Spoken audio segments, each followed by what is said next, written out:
I never thought I'd go for that, but hey. What do you mean? No, But can't not do it. Woody.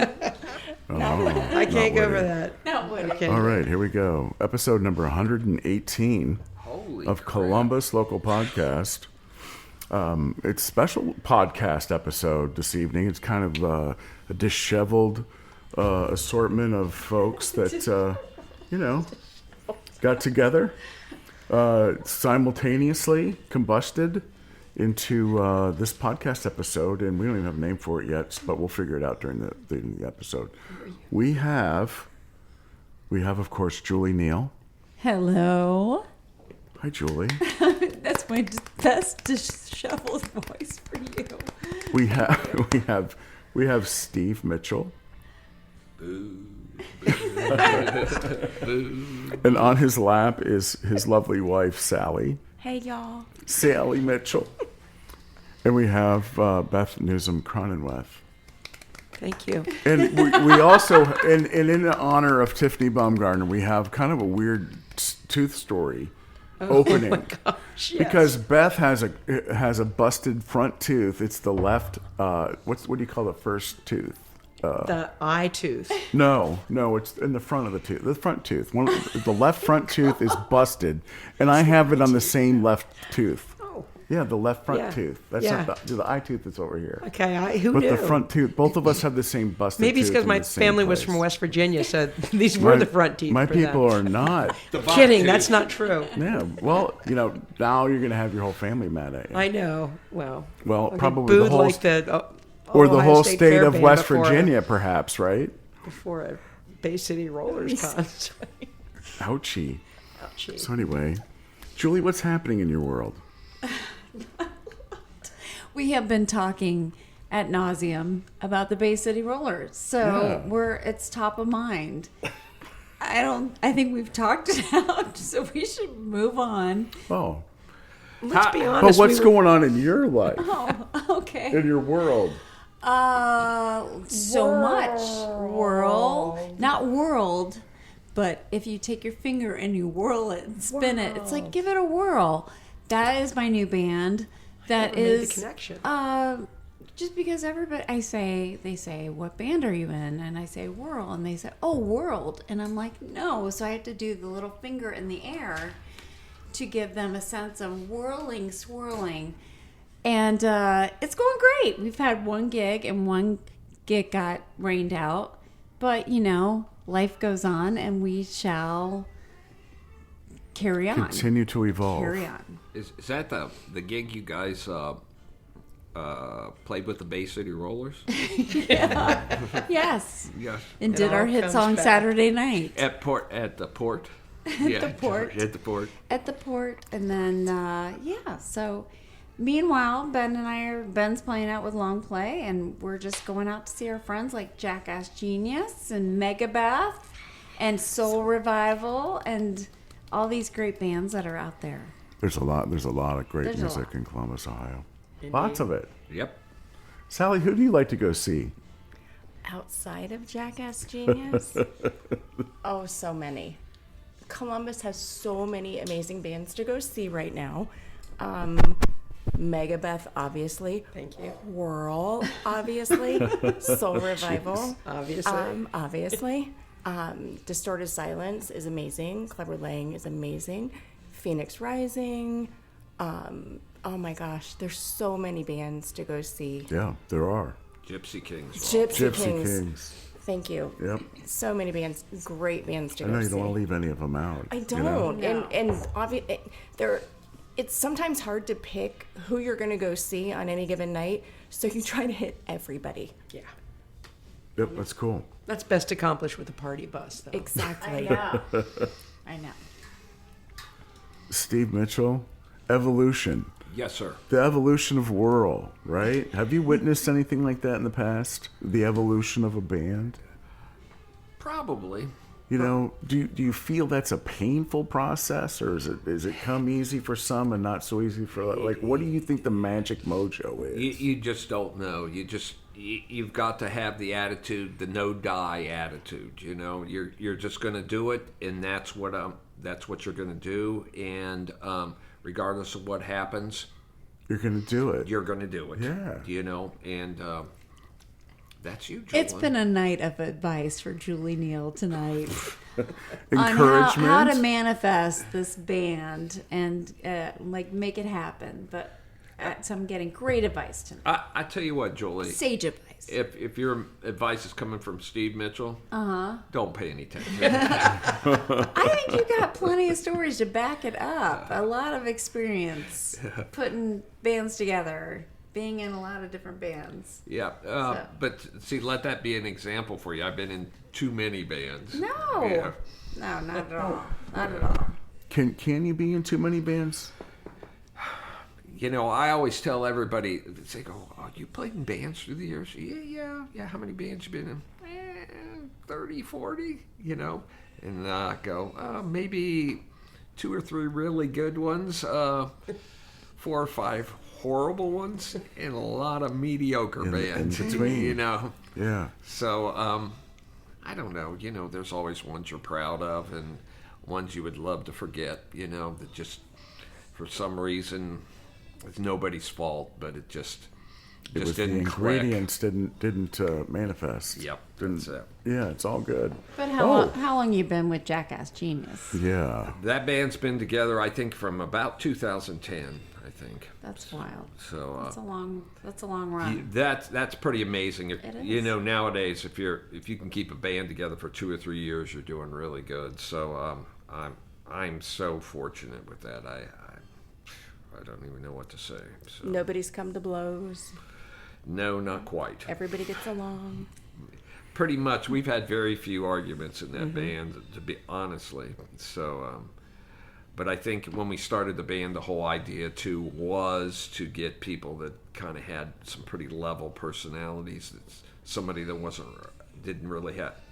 We didn't really want anybody in the band that had really dominating personalities. You know, I think that was one of the things. So. It was really just to play with your friends. That's pretty much it, you know.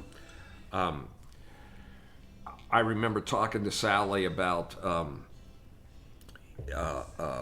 getting a band together, you know, and I had tried getting something going with several other of my friends who are great, who are fantastic musicians and everything, but somebody would always quit. You know, we would learn 40 or 50 songs, and then somebody would quit, you know, and she told me, you know, well, you don't have a band then, do you? So, you know, you probably ought to get in a band with somebody that you really hit it off super good personally with, you know. So I think that's a big important thing. Just like I was saying earlier, if you needed a bass player in a band and you had a choice of a virtuoso bass player that could be a pain in the ass, or somebody who was an average bass player that was a great band member, take the average bass player 100 out of 100 times, you know, because they'll refine Yeah. over the time. They're gonna remain invested. If you chose the virtuoso who's a pain in the ass, 6 months from then you're going to be looking for another bass player again. It reminds me of that Winston Churchill joke. A lady walks up to Churchill at a party and she goes, "Mr. Churchill, you're drunk." And he goes, "Yes, madam, but in the morning I'll be sober and you'll still be ugly." Wow. It's kind of the bass player virtuoso will still be an asshole. Wow. Wow. That's a story. That's a true story. I don't, It's your girlfriend. I know. It's your girlfriend. She's cool though. She's cool. She's funny too. She's got a great sense of humor. Mm-hmm.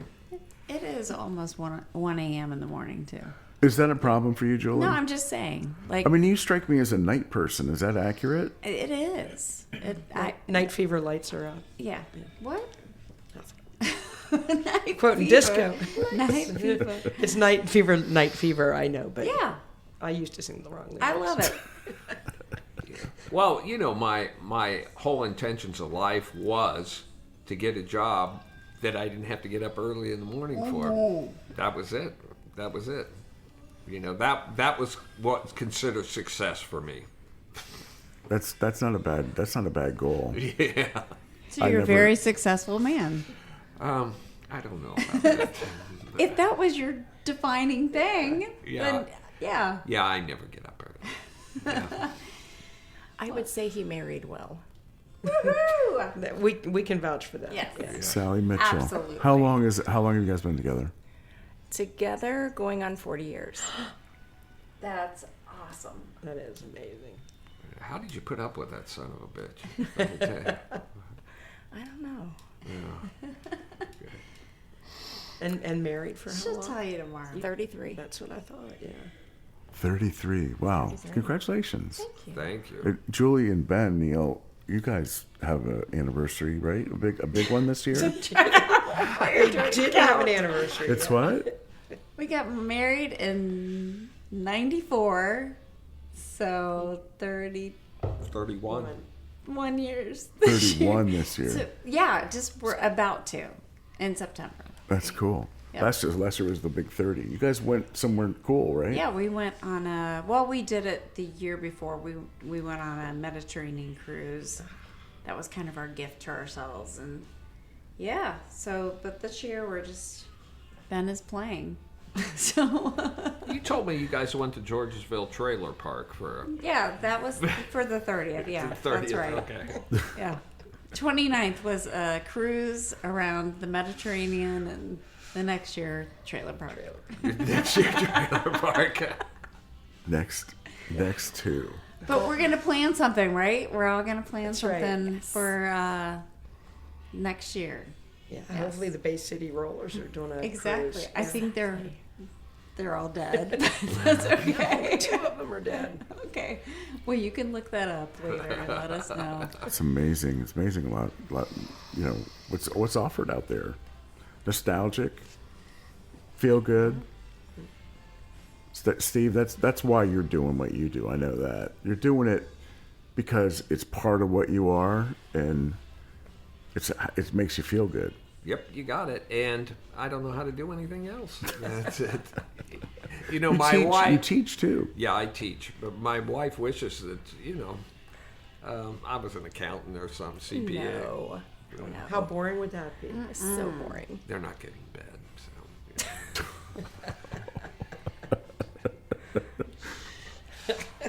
guitar player, much better in that category. That's right. There you go. Musicians in general, Yeah. right? That's right. Beth, what's happening in your world? Oh my gosh. Let me see. What time is it?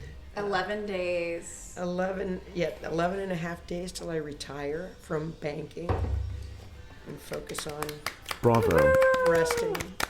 And of course being a grandma this fall. Crank, So, congratulations. thank you. My first grandchild. So yeah, I'm just looking forward to not having to get up to an alarm for a bit. Oh, you'll be getting up with an alarm. It just won't be yours. I will not have to get out of bed. Unless I'm moving. I'll hear an alarm. In this room. I will this hear an house, right there. alarm, and when I was like a young working 20-something, and I worked for a bank, and I was living with my mom for a couple years, and she worked in a warehouse office, and I worked at a bank, and so I had a lot of days that I didn't have to work, but she did. And every night when I'd go to sleep the night before my Monday off, I'd say, "Mom, come let me know when you're leaving in the morning." She goes, "Oh, Beth, you can sleep in." I'd say, "I know, but the satisfaction I'll have from rolling over and knowing that you're at work and I'm sleeping, it's worth it." So That's like the snow days where Yeah. you like Oh, get up yeah. and turn on the radio. yes, And wait for your school. And Wait for your wait school. and see with anticipation. Oh, I get to go back to sleep. I went to Christ the King Elementary, and I always turned the TV on when they were getting to like Dublin City Schools. So you had to wait the entire alphabet again to get back. See, I was Southwestern City, Oh. and we would see Southwest licking. Buzzkill. Oh, what a sucks. disappointment. Yeah. Was. Damn it. Everybody's so quiet. You I were, know. Yeah. you were a Catholic school guy, too. Len was. As a younger person, I was elementary school. Okay. Let me think. Catholic education, probably in Detroit, Michigan, in the '60s. I went to a Catholic school. I walked a couple blocks, but it was the same street that tanks were going down at the time because it was in the middle of the '60s, and it was like, heavy racial tension time in America. But, it was just a bizarre time to live in Detroit City. I mean, there was a little 6-year-old, 7, 8, 9, 10-year-old kid witnessed, Yeah. along those lines. But the Catholic school was up the street, and then then we moved to Pittsburgh, like in the early 70s, and we went to Catholic schools then too in Pittsburgh, Pennsylvania, and that was just for like a year and a half. But then we moved to Columbus. We went through the Westerville school system, so it was non-denominational. I mean, as far as the Catholic faith incorporated in education wasn't there for me after like 4th grade on. So I wasn't a DeSales guy or anything like that. Now, Beth went to Catholic schools, right? 12 years. 12 years. 12 years Catholic school. Did you have to wear a uniform? I did. I loved every minute of it. You did or you did not? I loved every minute of it. Oh, that you had a uniform? Yeah, I didn't have to think about what to wear. I just had to think about what blouse and what knee socks I was wearing to school that day. That sounds very easy and It liberating. was so easy, yeah. It was liberating, I was like, oh, yeah. Pretty cool. Yeah. I was a child of Catholic schools. I went through 9 years of it. 9 years of it. Did you have to wear a uniform? Pretty much. guys Yeah. did not. The guys, it wasn't as stringent as the girls Yeah. were, but I can remember them measuring the girls' skirts to see, Oh, yeah. if their skirt was too short or And whatever. some of them had to go home. Yeah. Yeah. Yeah. Right? Yeah. They Because would they're call too their parents. short. Yeah. Yep. But And then Britney Spears made a whole career based on that. Yes. That was right after I graduated that Britney came out. Not really, no. Man. Oh, my gosh, yeah. yeah. I look back on it pretty fondly, though. Yeah, me I too. really do. So, Yeah. I played. Of course, being a guitar player, I played guitar in all the masses and Me folk too. masses and everything. From Beth did. You did. Yeah, also, oh, Beth. absolutely, yeah. In the gym. Yeah, I Folk remember masses in the being gym, like yeah. 8 and 9 years old and playing mass on the weekend and everything. As I always say, I'm not saying it sounded good, but I was there playing. So We would have, you guys know I was involved in theater, and we did our all-school musical every spring, and it was in our CAFA gymnatorium. It wasn't the CAFA, it was just the gymnatorium. And it was the mid-'70s, right? So the big show on Broadway was a chorus line, and the big song from a chorus line was What I Did for Love. So when we were having our all-school musical, we would have mass on the stage before the Saturday night performance. And then we would, the closing song would always be What I Did for Love and on the stage, and then we'd break and we'd get in costume, get the stage set up for the show that night, and yeah. And you were a hit. We were a hit. You were a Yes. hit. We were theater geeks. Love it. Theater geeks. Now, Sally's a theater geek, right? Very slightly. Slightly. Very slightly. All right. Have you performed in the past? I have. Gosh, what I've done, I can't remember. I think I did Really? Oliver, Wizard of Oz. Those are the only ones I can remember. You were a Pippin. I was a tree in Pippin. You were a tree in Oh Pippin. my A gosh. tree. I love Pippin. There's no tree in Pippin. I know Pippin. I served with Pippin. You're no Pippin. It was a line from Four Christmases. Reese Witherspoon. Oh, I remember that. Yeah. Well, I'll tell you what. Len, what have you been up to here lately? Me? Oh Yeah. my God. I know you've been playing with Soul Revival. I have. With Tim Farrell. Yeah, and Tim Farrell. That's a fun gig. It really is. Yeah. Tim and Doug have been doing about 192 songs over the course of 40 years together. No, not quite that big of a count. I mean, I'm exaggerating, but they've been together a long time. They it's all that material, And then Ty Barnes, was a part of that the last couple years. Love Ty. Great, yeah. great oh guy. my gosh, yeah. Talented guy. Helps out all around. Yeah. And so I was asked to think about doing that for them because Tim has traditionally done that every year, a handful of gigs at Local Roots, a local Powell, Ohio venue, and he's popular there. And he does a lot of great songs, a lot of cover songs acoustically, and that's part of the show typically. But then the full band's got a group of songs. So Ty said, this is kind of where we were last year, kind of list, but Tim's flexible, and so a Tim Farrell tour is exciting and it's fun and it's dude time, right? And you play good music together. It's a lot of fun. Yeah. And people respond to it, and it's those handful of gigs, and for me, it was great because I get to learn different styles of music that I don't typically get involved in. I understand. Yeah. Rock oriented, but more like yacht rock kind of thing, and maybe like James Taylor and Tom Petty, and that, and the Eagles, lots of Eagles, and that vein of rock, sort of yacht rockish. I'm always teaching on Thursday. You guys usually play on Thursday nights, so I don't get a chance to come out. But hopefully, cool. one of these Thursdays, I'm going to get off early. I'd love to come out and see it's not every Thursday, but and then one Thursday got pushed to a Saturday, and we had a great time last Saturday or last week. And I know, you play with Soul Revival all the time. Yeah. Gabrielle Johnston is a lot of fun. Her show's awesome. A lot of, Soul Revival is a lot of fun.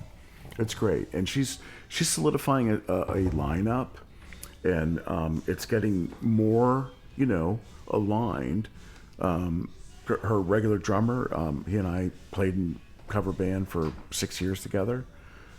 Days Gone By, Charles Valentino fronted. It was founded by Frank Lagri and Jeff Friedman.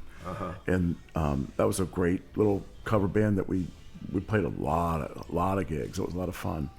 But Mark doesn't always have availability. Mark's in about, I think, 3 main projects, aside from, Soul Revival. But Gabrielle's booking a lot. It's going to be... not 52 gigs a year with that band because she's got kids and life and stuff there too. But, for now it's whatever fits into her life is kind of what we're doing, once or twice a month, if that, I've been out, I think. And for me, it's perfect, and I love the material. The material is, I'm drawn into the material, and I love her show. She puts on a fun musical experience. Her delivery it's a unique, like Etta James-esque type delivery. I've been out to see you guys a couple of times, and hopefully more. Yeah, a lot more. Yeah, that's cool. And I really enjoyed it, and I thought she was great. I thought the whole band was great and everything. And when I seen her, I was thinking about how strong all the females are here in town right now. I totally agree, man. We got Beth here, Mega Beth tonight. And we got Julie Neal here, and I don't want to name any names because I don't want to leave anybody out. I'm with you on that. But we've got a like the Central Ohio women who rock. Yeah, we've got very strong women in the rock scene here. I think it's really cool. If you could have seen us today, even more so, it was amazing. That's Beth, cool. You got to get back on the mic. Yeah, so talk a little bit about this event, ladies. Woo! That was loud. Let her put. Yeah, you crank. She's doing important work here, refilling wine. Yeah, I know. There's red wine all over this place. We had I'll get this. Oh I'll get this started, and Beth, you can chime in. But we had a amazing all-female band lead us into a all-day rehearsal today for all the performers to kind of do the whole show, and I cannot tell you, it was just 4 hours flew by like that because Everybody showed up with their A game. Everybody was there to support each other and in a very engaged way. We were. It was a performance, and we were either in the audience right up front cheering everybody on, or we were performing on stage. And Beth, you were up there the whole time playing your heart out. So what did you see? It was, I will use your word, it was amazing. It was the first time we had everybody there. We were at Nate Glass, thank you Nate Glass, which was a great rehearsal space and got us prepped for next Saturday, August 9th, rockforchoices2025.com. And so, no, it was fantastic. We've been practicing in a basement, which was a great space to get, little targeted rehearsals in. But this putting everybody together, and like you said, just seeing the love and support in that room, there must have been, 30 or more women there at any given time, and we're all going to be performing, and we were all, together, and we've got a couple surprises that are going to blow your socks off, just musically. Is Karen Carpenter showing? Karen Carpenter on drums. I don't know how many times I have to tell on you drums. this. She's and vocal. Well, oh yeah. We brought a couple people to tears We today did, yeah. that got to see the surprise that Beth's talking about. And it wasn't the normal tears when somebody hears me play the guitar and go, "Oh, put it down." No, they were moved. No, they were quite moved, and we were. all were as well. And while while women were getting up and rehearsing their songs, other members were filling, bags for Saturday's event, and we were, doing some art projects for Saturday's event on August 9th at Woodland's Backyard. But I really was blown away. I was like, oh my gosh, we're a band, and we just decided late last year that how better could we provide music for this event than to let the women who are members be the full performance, gamut. Yeah, it's It's fantastic. been a lot of work. Thank you so much for what you did. And we should probably just reiterate, it's a benefit for Choices, which is the only shelter for domestic violence survivors trying to get out of very difficult, terrible situations.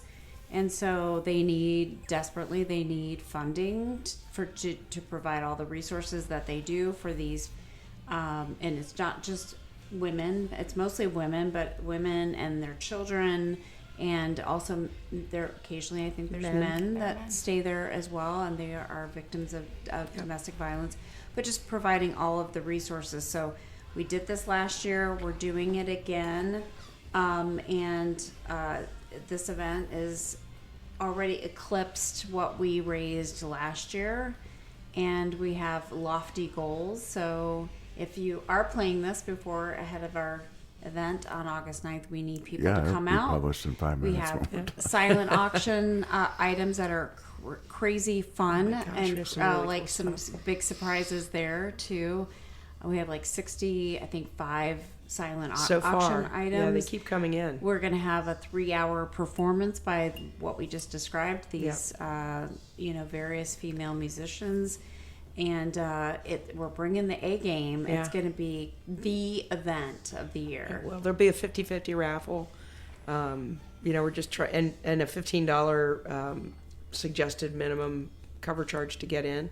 We're just trying to raise money for a worthy cause, and there'll be T-shirts and merchandise for sale. How much is a T-shirt?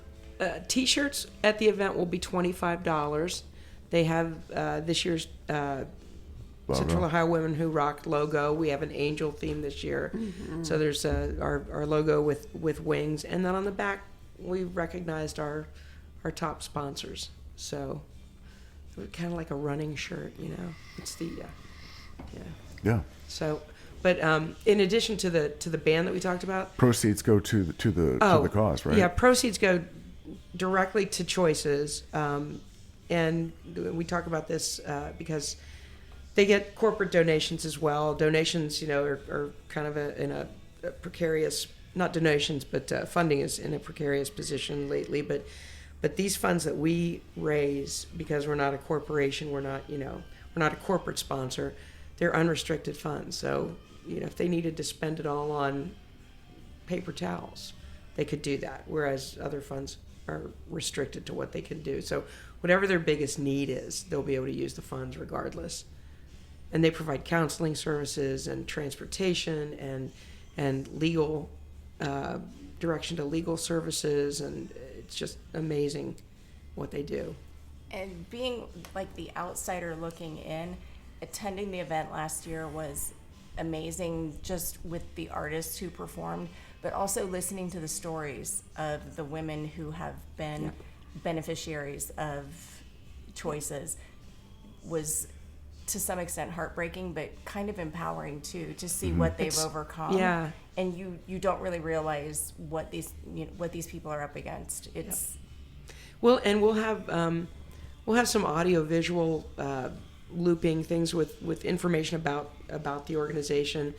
We'll also have some testimonials, if you will. This year we try to learn from last year, and which was a great event, but what can we do better? You always want to strive to be better, just like being in a band, right? And so we're going to try to focus more when those survivors are giving their testimony this year, so that people can really pay attention and know something's going on. But it's gonna be great. I know, and the whole catalyst here was Steve talking about the talent that's in this town. Oh my gosh! And he kind of highlighted the female talent that's kind of emerged, and just we're all everybody that's participated, we're also thankful to get to know each other. And one of the performers said to me today, she's just like, there's so many performers in this room until I was a part of this that I've never seen those bands. I've never gone out to see them. And, you tend to stick with the bands Right. And so it's kind of opened up, I think, everybody here in this room, it's opened up our world to just the amount of talent that's in Columbus, Ohio. Yeah. Not just the females. We just have gotten this glimpse. The guys are okay too. Yeah, they're okay. Steve, you've been doing this a while. And you did your own podcast episode, which was a lot of fun. Yeah, Cup of Three. Yeah. But how did you meet Sally? We want Sally to talk about it. You want to talk about this? Sally. When Stephen met Sally. When Stephen met Sally. Officially met at the El Rosa. At the El Rosa Villa. You know what she said to me? Oh, stop. Well, wait. Were you performing at No, the venue? no, I Is this a cute meat? I want the cute meat. Yeah, it's cute. Okay, all right. It's a little terse from Steve's perspective. I met Sally, and she goes, "Do you know Neal Sean?" I didn't mean personally. I meant no. And that's what, Oh, you know about that guy's name. Yeah, and I said, well, I really don't know him personally, but I know who he is. So And Sally rolled her eyes. Yeah, so I knew she was into guitar players then, I think I said I like guitar players. Were you Were you playing? No. She Just goes, hang in there. She goes, do you play guitar? And I go, yeah. And she goes, oh, I like guitar players.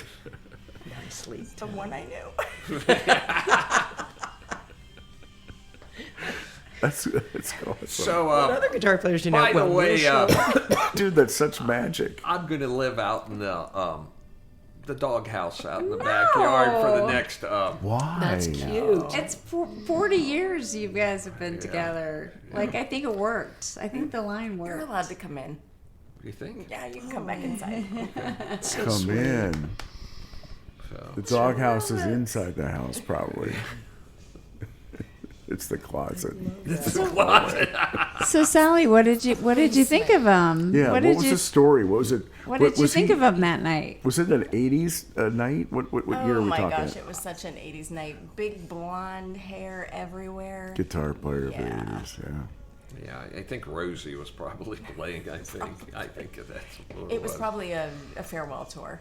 Yeah, there you go. Was it a lightning bolt or was it a flash in the pan first impression? Probably a lightning bolt. There you go. Lightning bolt for you, Sally? Oh, yeah. She's still smiling after 40 Was years. it a lightning bolt for you? Answer carefully. Dude, there's a twinkle in her eye answering that question. It's real. I had seen her before, and I think she had seen me before in Grove City. So, the big sound of Grove City. I was probably 12 when I first saw him. He stuck out like a sore thumb. I was 45. Too soon. Too soon. Are you older than Sally? I'm 8 years older. Older. I'm 8 years older than That. You know what? That might be the. Is that it? Is that 8 years older? 8 years older. 8 years older, yeah, that's it. Okay. Man. I was just old enough to start drinking alcohol when we met. Oh my gosh. Man. Lord. So you were both in your 20s when you met. Steve was drinking I wasn't 20 Geritol. yet. Oh. Okay, that's right, because we were grandfathered in. That's We were right. grandfathered in. That's right. I think she was 19, I was 27. Oh my Okay, gosh. that's okay. all right. Yeah, and her parents, they just loved, a guy with bleach blonde hair played in a rock and roll band. Did you ride a motorcycle? No. You didn't ride a motorcycle. No, I love motorcycles and everything, Len, but I know that I would kill myself on a motorcycle, so I did not ride one. Yeah, I'm with you on that. That's why I always had a Jeep. I always had a little car to drive, but I always had a Jeep for the other stuff. But I love bikes and everything, but this guy right here, you could just call me a puss. That's fine. You're a grandpa. Grandpa. You've been a grandpa since the day I met you. wow. Well, I can see the attraction. Yeah, then. my little sports car was a little too much for him. What was it? He's a guitar player. Yeah, extraordinaire. Was it a Wanna- Celica or an RX-7? One of the two. I think it was Celica. I had an RX-7 Yeah. in the 80s. Yep. Loved it. You know what I drove? What? A Galaxy. A Galaxy 500. You carry a lot of equipment in a Ford? A Galaxy. Gran Torino. I think it was the Gran Man, Torino. my dad had one of those. It was like a 71 Grand Torino. They had the biggest trunk in the world. This had a nice backseat. That biggest- too, because the three, Trunk in the world. dude. Okay. Backseat was badass in this. So And I the hear- gear fit in the trunk. A whole half stack The whole half stack. in the trunk. Back then we had 16-foot bed trucks to carry all our gear. The Slim Whitman Trucking Company. We used to carry all my gear. They were reliable, I heard. They were reliable. Except they wouldn't stop at way stations. Never. Never. Oh, God. That's it. Oh my gosh. So I'm still curious about this. So Sally, you were clearly attracted to him, so you made the first move? No. Oh, okay. No, I was out with a friend of mine, and there was a group of guys at our table, and she came over and said, my boyfriend's friend wants these guys out of here. And she pointed to him, and the guys got out. Yeah, these guys were high state football players. So I told these guys, Get out. you pussies, get the hell out of here. And that was it. That was that. That was it. Yeah, You and then- threw some dudes and- out. Yeah, and then they took me outside and kicked the shit out of me. Really? No. Back then, know. were there fights after gigs and stuff amongst the people, the bands, or anything like that? Usually not the bands. the I got fights. some pretty bad stories about some things that's happened, but What you want to talk about any Yeah. of that, or is it Yeah. too Spill too the tea, nasty? man. Spill the tea. Nothing. There's no I limitation. had The most interesting thing happened, but I'm not going to tell you. I'm going to dangle these carrots. There's not just one. Okay. And then we're going to walk away. All right, you want the story. All right, I'll give it to you. I think it was a Sunday night. I was done playing at the Alrosa Villa, and we hear the back door banging and banging and banging, and somebody like Bill Colasante or Rick Catella were going, "Get out of here! You're going to church tomorrow," or something, and we finally opened up the door, and it was our bass player, Jeff Reed, who was in the band my band Babyface at the time, who later played in Money and the Muffs, I think, and he he goes, call the cops. I just ran over a guy in the parking lot. Oh my God. And actually what happened was this guy what we found out what ended up happening is this guy was giving the bouncers a lot of trouble, so they threw him out, and he passed out underneath his tire. Oh my gosh. And he was trying to back the car up, going, and here's this guy going, hey! On his head? And it was his head. Oh my God. Did it kill him? Die? It didn't kill him. No, it didn't kill him. That sounds like a Sopranos episode. Yeah, and and of course the bar was going, we'll take care of it. Don't call the I'm cops. just like, you named the guy, and I'm like, what are the statute of limitations? Because if a bar gets the cops called to them a certain amount of times, they lose their liquor license within a year. Like, I think it's like 3 or 4 times within a year, they lose their liquor license. So the bar's going, oh, don't worry about it. We'll take care of it. We're gonna give this guy that load of money. Yeah, out of our trunk. But later he was telling me that he was trying to back up. His car wouldn't back up. And then And he hears this guy going, hey! He was running over this guy's head. No way. Oddly, the guy was 70 IQ points smarter after that accident. Yeah. Oh, shit. Then he graduated from Ohio State with honors, summa cum laude or something, And he started a little company called NVIDIA. Which we've all invested in. Oh my God, that's been quite a ride. I mean, how long have you owned that? I'm sure I do. If I have They're any in a lot of investments. mutual funds. Yeah, they're in a lot Yeah. of those. But that guy. that guy. The guy that was run over, he later started a band called Jackass Genius. Was that you? No. Oh, that part's not the true part, but that's And it's funny worth part. knowing. Yeah. Yeah. All these fantastic stories, where else can you get them, You cannot make it up. this stuff up, yeah. No. But that is a true story. Every time we go to a Godz practice, though, because listener, if you don't know, Steve Mitchell's in the Godz, and I'm the backup singer for the Godz. So I see Steve at practice. We hear a million I hear a new story every time I'm there of some, shenanigans from the past. Yeah, you guys have the best that's stories. a crew, man. Yeah, I think the last one I told was this is one of my best ones, so I've got to tell it here. So You haven't heard this one, have you? Simon? I think I was in this band called The Streets that had. I was the guitar player, obviously. Lane Sheridan, who was later in Sweet Savage, was the bass player. Although at the time he was going by his real name, Chip Williams. And John Rowell was the drummer, and we had the singer Chris Sutton, who was originally in the band Sweet Cheeks. Okay. And I think we were playing Thursday, Friday, and Saturday night. And at the end of Thursday night, Rick Catella comes up to us and goes, they're having the Breakfast Club here tomorrow morning. If you guys want to come down and play, they said you can play live on the air. I said, oh, sure. Radio we'll play. do it. Nice. So at the end of the Thursday night, we just all decided, the guys in the band, we were all in our 20s and everything. We just decided, well, we're just going to stay up all night and party. We're going to stay up all night and party through this one here.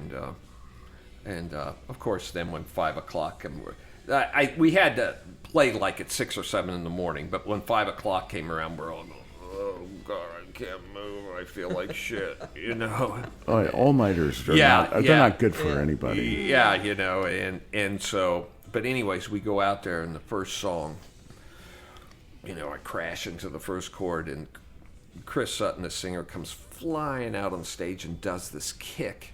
Remember, we're live on the radio here, and hits my tuners on my guitar and knocks me about 10 miles out of tune. And so I spend 3/4 of the song trying to figure out what's out of tune on the guitar, trying to fix it. And needless to say, when we were done, I told everybody in the band, if somebody recorded this, please never let me hear it, because I'll probably quit playing for the rest of my life. That in it of itself is like, I remember the days when you could live the moment and not ever have to see it again, whether it be great or you just thought it was good. Like, that was a great moment. And how many times now as a performer do you go out and you're like, that was good, I feel good about that, and then you hear the recording, somebody captured it, and you're like, oh my god, it's not what I thought it was, and now I got to think about that. I'm the essence of when I'm up there playing a gig or something, going, playing my guitar away, I'm going thinking, God, I'm badass here, I'm really playing, I'm really cool and everything. And then I see a video of the performance and I go, oh my God, I am such a dweeb. Jesus, I hope nobody tried. I know, all the time. The frequency mix, though, and live is not ever really truly captured in any kind of phone video, though. Is that just lies we tell ourselves? No, it's a fact, man. Especially when you play it back and you have the bandwidth of the little speakers of your phone. I mean, there's the dynamics that you're not going to hear through that. The bandwidth of your phone is what I think, affects how you're going to respond to what you're seeing and hearing there online. But for me, it's like, it's very why different. am I pointing all the time? Oh my God. How many times can I point and snap my fingers? You learn. I know. Patterns, Believe like, me. oh, wow. But like, I don't think anybody's counting, Julie. And no one's probably even I'm going noticing. to now. Yes. They're not noticing. Now when you point, everyone's going to point. I know. It's cool. a natural, organic thing, but tick. There's nothing wrong with it. But it's a tick. You just started a new thing with female singers in town. Everybody's going to be going, A lot of pointing. I'm making a point. I got something to sing here. Yeah. I'm pointing. Do what you got to do. she's going to be up there. You're like, hey, bitches, check this Yeah. out. I'm pointing. Everybody's pointing in the now room right see- that's now. something to say. Now see all the Godz pictures when I do get I'm pointing. I got this index finger up. I'm gonna start. I don't know what I'm gonna do. This is the fact that matters, Julie. No one's watching what you're answering to. It's like you're the only one that notices I this. guess. It's a fact. I guess we Steve. just tear ourselves apart and I just can't get past the voice. It's a girl thing. Yeah. What? I hear the voice. That's what people are listening That's to. what I'm. Yeah. When you see a live performance, Yeah. I mean, you can nitpick any live performance if you watch it back on tape enough. Okay, for the people that were there at the performance, that's what they experience. They have an experience, right? They remember that. But for the people that are seeing it on Facebook, They just think you're a pointer. You're That's right. a pointer. She's got something going on there. What's up there? She's pointing to the guitar player. I like him. Steve Mitchell, look at him. Look at him. He's an idiot. He's a guitar player. Usually I'm pointing up like it's like The Godz. there's Because they're machines. But the thing about we it, are machines. the last God's gig, I seen you pointing, but it was the middle finger you were pointing with. I wasn't.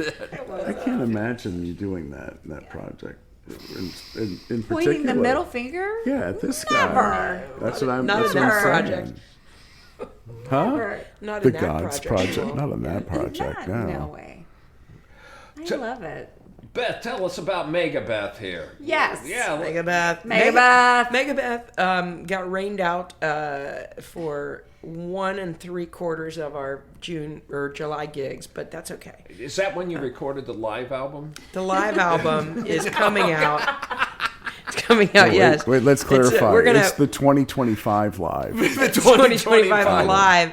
We're gonna produce our Flint Station night. That was a short It got one. totally rained out. Is that the one that's called Megadeth Sucks? Megabeth is the way? That's it is now. That is Let me make a quick phone call. No. You know what? And we got asked to do this peace concert in Hilliard on September 20th. It's a family-friendly event that we're doing in the Rotary Club of Hilliard. That sounds on. cool. Yeah, and big shout out to Tony Casa and Lynn Roos III and the Zoo Trippin' guys, because they kind of pointed it in our direction, and because they couldn't do it. So that sounds really cool. Like, Make as in sure Julie Julie's Point? not there giving you the middle finger that time. Okay. I was hesitant to even mention it that to would her, happen but either. It pointed. it's like 11 Pointing's a to thing. 3 or something like that on a Saturday, and they're gonna have stuff for the families and kids, and we're gonna be playing, here and there, and we're gonna add some peace-related songs to our repertoire. Ooh, like what? Like maybe little Elvis Costello. Peace, love, and understanding. Peace, love, and understanding. That's good too. Nice. We might add a little. We're talking today about a throwback 110 Soldier. I love that song. I had that 45. I have that 45 too. I could sing it for you right now. Yeah, me too. Can but I'd let you do it. Yeah. Can I make a suggestion? Yeah. How about Highway to Hell? Well, we'll take that under consideration. Yeah. I'm glad you're asking this before I retire, because I think that the phrase "we'll take that under consideration" is going to vanish from my vocabulary. No, that sounds awesome, yeah. though. It sounds and great. I think we might, Tim, the bass player, and I might just do an acoustic version of Peace Train. Oh, nice. Which would be fun. And we've got some other things in mind. But yeah, so that's kind of cool. How about Give Peace a Chance? Yeah, that's on yeah. our list. Yeah. So Are you the only band that's going to be we are the playing? only band that's playing. Okay, yeah. so then you don't have to worry about other people's set lists. No, It's free no. reign. Yeah. No, and Awesome. Yeah, so there's going to be a lot of stuff for people to do. Will you answer the eternal question of what's going on? Well, I will. I have between now and September 20th to figure it out. I think it's 33, if I'm not mistaken. Isn't it? What? Isn't that what they say? 33 what? 33. Isn't that the answer to everything? That's the number on the back of the bottle of a Rolling Rock I know it bottle. is. But isn't that But I don't know anything about 33, except for the road So right when in people front of say you where what's you going live. on, you say 33. 33? Just say 33. That's a new concept for me. Yeah. 33. And the Godz, we just say 714. 714. Is there a stash, Julie? No, I've never done a stash of Quaalude. 714. I've never done a Quaalude. No, I've never done a Quaalude. I'm so ignorant. I've that done I it. didn't But I even know what the sing reference about was. it, I've never and I done sing all the anything illegal. choruses, but yet I have not. Like, that's kind of fake, isn't it? July 14th? Fake. No, like, it's really inauthentic for me to sing 714, about 714, and I've never done one. Well, that's interesting. We're talking about Quaaludes. Keep focused. Now we know. Yeah. Oh, Actually, I was writing a new tune. Really? Yeah, it was called 69. All right. Oh my gosh. What's that Now about, you're in the Steve? doghouse. What's it about? Numbers. Like, you want to talk about? You want to talk Numbers. about a theme or? Okay, what now was it? suddenly your kids can't listen to this anymore. The numbers move the opposite way. Oh, okay. So if you're dyslexic, it's the same thing. It's the same. There you go. 96. It's the symbol of the astronomical sign of the Cancer. It's the Cancer sign, Yeah, the yeah. Cancer Okay. sign. Yin yang. The yin yang. Yin yang. Which Yin Sally yang, and I you got are it. like So- half Cancers. We have to read both Gemini and Yes. Cancer because Sally and I have the same birthday. Yeah, We're June 21st. basically twins. Yes. And Len's a Cancer. He's July I am. 17th. Yeah. Yeah. I'm very. I feel everything. It's crazy. You know. And they haven't arrested him yet, so that's No. No. No, it's not in a physical touch way at all. It's just it's a In that one Walmart, though, they were watching you. yeah. So you're like an empath. Is that what you mean? I wouldn't go that far. I think I'm intuitive, and I think that I am somewhat tapped into the other side, so to speak. But I haven't matured on that. Now, I will say this. There are people in the music community in Columbus, Ohio, that are fucking magic people. Oh yeah. They're magical. I mean, and they're able to, and I don't want to name anybody. Maybe I will. But I've experienced things with people that are life-changing. But it wasn't necessarily in a physical sense. It's been more,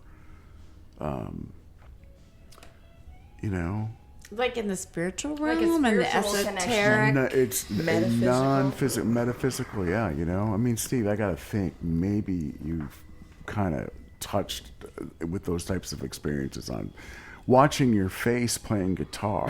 Oh my. Dude, I mean, Transcendent. tell me you're not a field player. Oh, And I'll never pick up an instrument again. If I feel everything that you do. if you don't see me, Every little thing you do, I can feel. if you don't see me making those faces, I'm not trying. I know. I guarantee it. I know. But But that's I my think that's flow. point. awesome. That's flow. Like you're not trying. It No, just it's- is flowing it's- out of you, know right? What, you know what it is? It's communication to the receiver.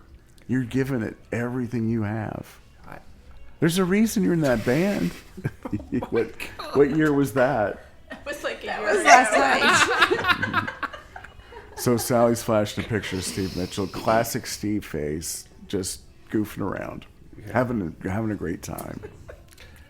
He was feeling it clearly. It was the best absolutely. of who's the Kiss bass player? Gene Simmons. Gene Simmons. I haven't quite got that tongue, but No. 96. 96. 96. Oh Lord. So seriously, this is a song that you're writing? 69? No. Is it a it's Jackass? 96. Guys are both Oh, gullible it's over there. reversed. Nah. You know, I don't know if 69 would be the best song. Feeling fine on 69. There you go. I don't think it quite makes it. Yeah, well, but 714s don't exist anymore. Oh, I No, think it just like, rhymed. There's none. 714s don't exist anymore, right? Can you find them? Are people making them I in know. laboratories Like, I though just- somewhere, we or has medicine advanced so far that there's other shit instead of that? I think seriously what happened was Columbus, Ohio seriously used to be the Quaalude capital of the world. Oh my god! And I remember thinking about it when we were 13 in our neighborhood. It was so popular. I was like, oh my god! I seriously think that they discontinued them because of the problems that they were creating and everything, I think. But you guys, as musicians, as a community, I'm not saying you, because I've mostly heard the stories from elsewhere. And Not me. And the Godz practices. Like, the stories I've heard about the music community and those 714s and how people were on them and the things that they did are crazy. Like, No. you don't have to name any names. I'm not gonna okay, but nobody in this room. Yeah. Just like people are on 714s and your inhibitions are down. Yeah. Like, so I'll just leave it at You're that. you're just chill. Yeah, just, no. I mean, if you want me to get more graphic because it'll enhance the number of people that listen to this, I can. Let me. You can. Like the stories I've heard, I'm just like That's You don't, like you don't no. have to name any names. No, what just are you saying? I'm just saying, specifically? like, You're dangling I the never. carrots that Steve I dangled earlier. was because of my age, I missed the whole Quaalude thing, or just I was a good girl. Nobody offered me one. I don't know. We're I don't gonna know go when. with this- we're When gonna did go the with the supply? latter. When We're did going the with the latter. supply dry up of Quaaludes? Like they were was- it over. was in I'm the not sure. 80s, Probably 90s, about the early 90s. early 80s. I Okay, think. well then I wasn't. Yeah. Yeah. I wasn't even out of high school, let- so let- nobody offered me a Quaalude. But the stories are rich. Let's Let me put- just say that. Let's put it this way: People were very If you- open if you- and friendly. if you were on a date, okay, and you had some Quaaludes, there was going to be a happy ending at the end of the night. Okay, let's put it that way. by everybody There or you by go. one of the parties in a heterosexual scenario. Probably so both. you've heard. Both. you've heard, Probably yes. both. Probably But both. so So is that the same story, Julie? I mean, basically, it seems like everybody Inhibitions? that was like consenting adults, all Yeah. on Quaaludes, were very, Promiscuous. I will tell you, there's I don't know much about drugs. So sorry, everybody that might be listening to this, thinking like musicians or. I just never did any drugs. I'm drinking wine right now. Chili Neal. I don't want to disappoint anybody, but I was a good girl. The stuff that I was at this concert, I don't know, probably 10 years ago at the Newport, and there was these two couples, and you're just watching. I was watching Neon Trees and whatever, and all of a sudden the guys start making out and the girls start, it was just weird. All of a sudden they weren't couples anymore, they were just swapping. Creepy. And I was like, I don't even know what this is, and somebody said they're on ecstasy. I was like, okay, I guess that's what these drugs do. So I have just imagine that's what Quaaludes are. You sure that was it? Because you were talking about neon trees. You sure you weren't talking about acid or anything, LSD or something? No, I think you weren't no. on They LSD. were from what I understand about. I've never taken the ecstasy, but from what I understand, it's people's inhibitions just completely fall apart, and you feel love. You feel love for everybody, and you just kind of act on it.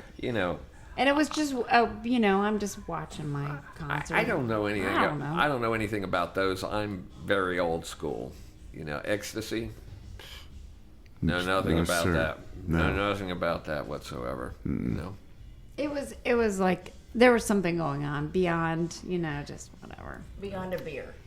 Yeah.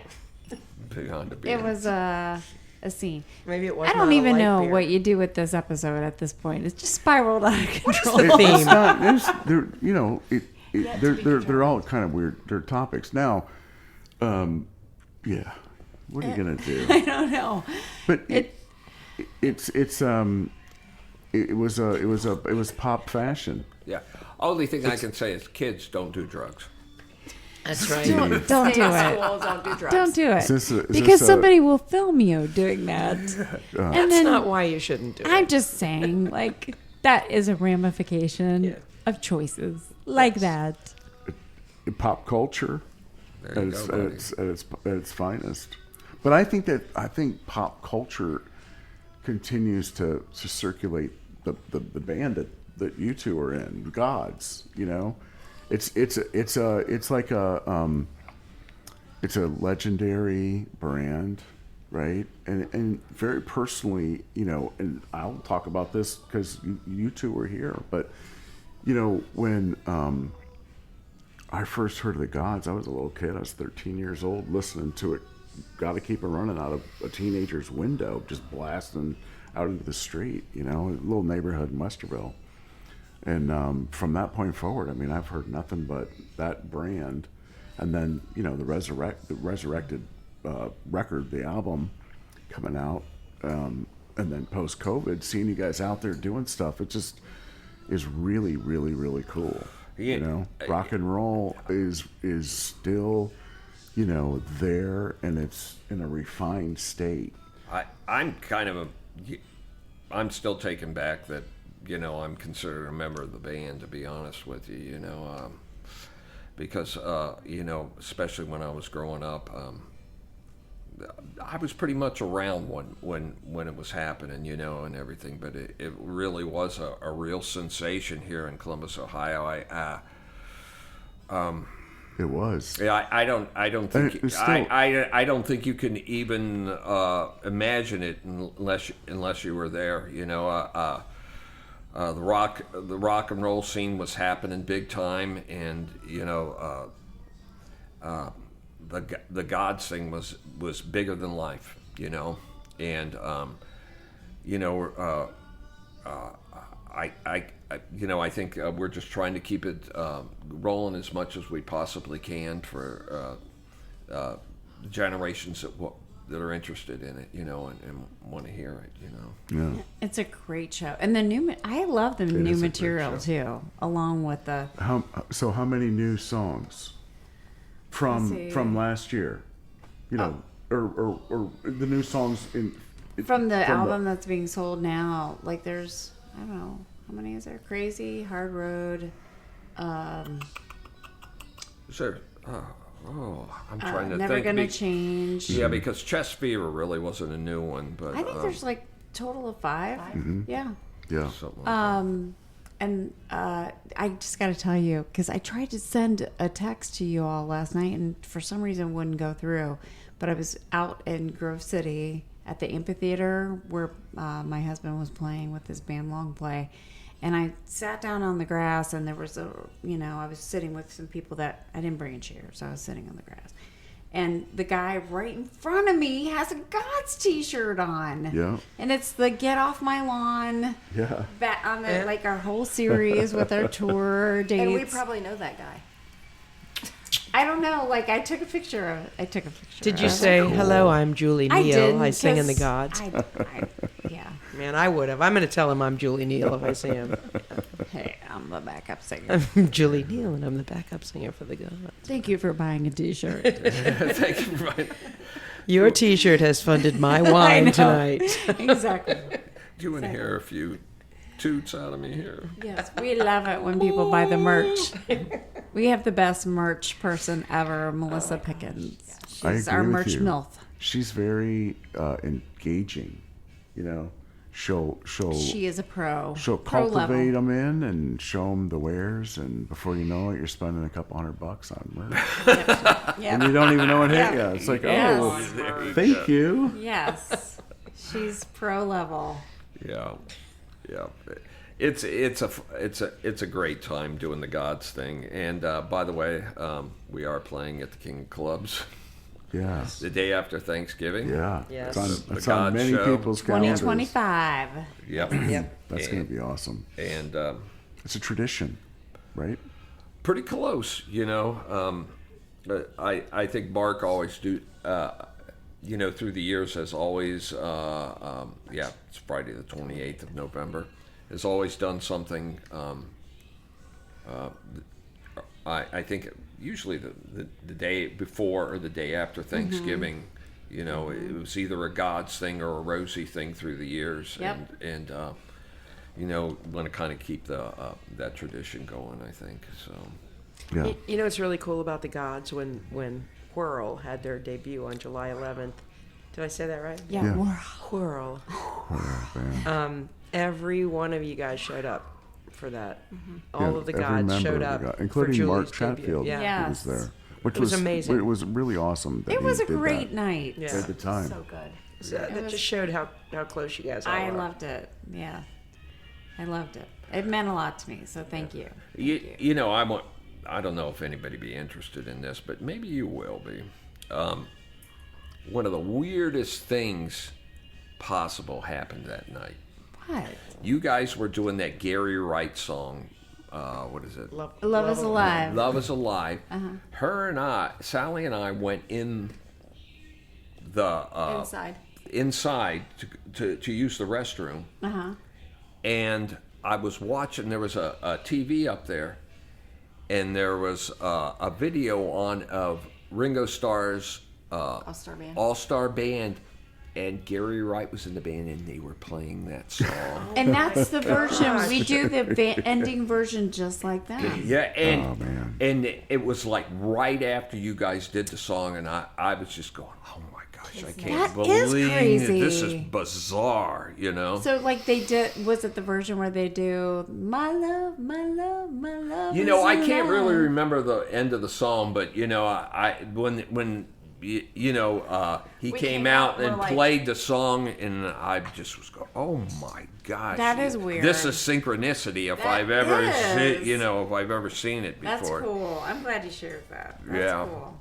That's a sign. That That's is- a sign from the universe. That is a true story. True it's a story. channeled experience. Yeah. So I think we brushed the topic, but have you ever had like a channeling moment, like something beyond the physical performing music? Because we were talking about how you're a feel player and how people can feel what's happening. Yeah, I'm sure I have. Versus, say, a Mark Chatfield who's going to hit you in the face with a 6x6 with Which is why I don't stand by him when I go see the band. He's boom. It's like it's impenetrable. You know, and I love that dynamic of this lineup. I've had a lot of weird, different moments up there playing at times, and you just can't believe that something like that has happened. You try to immerse yourself in that in that area a lot of times. You just try to think, I'm just gonna lean my head back and close my eyes and play. And sometimes you can get really inspired by that. At least for me, a little bit. And I'm sure I've had a lot of bizarre experiences like that playing. Have you ever had an out of the body experience where you like feel yourself, like where you're almost listening to yourself or seeing yourself? But yeah, I believe so. Yeah, I have. Yeah, that happens to me all the time. Do you? I've only had it All the happen time. once where I was like, I am not in my body anymore. Who is in control? It was because of so much anxiety. Like that I think for me, it was one of my first performances. I had it ever. happen last night? When did we play over at Godz? Seriously. Last night. Last night. It gets weird. I can't remember that, but it was. I don't even remember what song it was. It happened like 3 times last night where, and you know this because the stage volume, I'm sure for Godz concert, show, is immense, right? It's immersive. You become consumed with Chatfield's vibe, right? And the collective, contributions from Pickens and Julie's voice and Mark's voice and you and Sav. It's just a combustive, force of energy. But I kind of, not to that level. But I guess my point is, I felt like I was like channeling into the melody of whatever we were doing. It was, I guess we were all locked in, kind of a thought, but it affects me in a very profound way. I am out there playing at times, and I think a lot of times if I didn't have a decent amount of experience doing this, I wouldn't be able to handle this. Because you're just in a different world. Yeah. Sometimes you're just in a completely different place, and you're just going, calm down. You've been through this before. You'll make it fine. But every once in a while, you get into those moments. And then magic shit happens. Yeah. That you can't explain. Yeah, every wild. once in a while, when you're up there playing, something happens, and you just go, this is true magic right here. This is the only thing that I know that is real magic. That's not sleight of hand. Right. I don't know. Probably a lot of people think I'm nuts saying that, but No, I think that makes sense. I think you're fortunate to be able to, I think those are the times that in life that you really look for. You're up there playing, and you're hoping, that things will happen like that. And I think, if you're up there with people you like, playing music that you like, I think being up there with people that you really love and everything is a huge part of it. That it at least is for me. That's what comes through for Jackass Genius. Yeah. Oh my God. It really, really does. It's like the camaraderie and you're a band of brothers. It just, it's, you guys move as one unit. It's really kind of a force of nature. Well, I describe you guys thanks as for the kind words. I really appreciate it. You won't just be entertained by good music with Jackass Genius, but you'll be entertained with.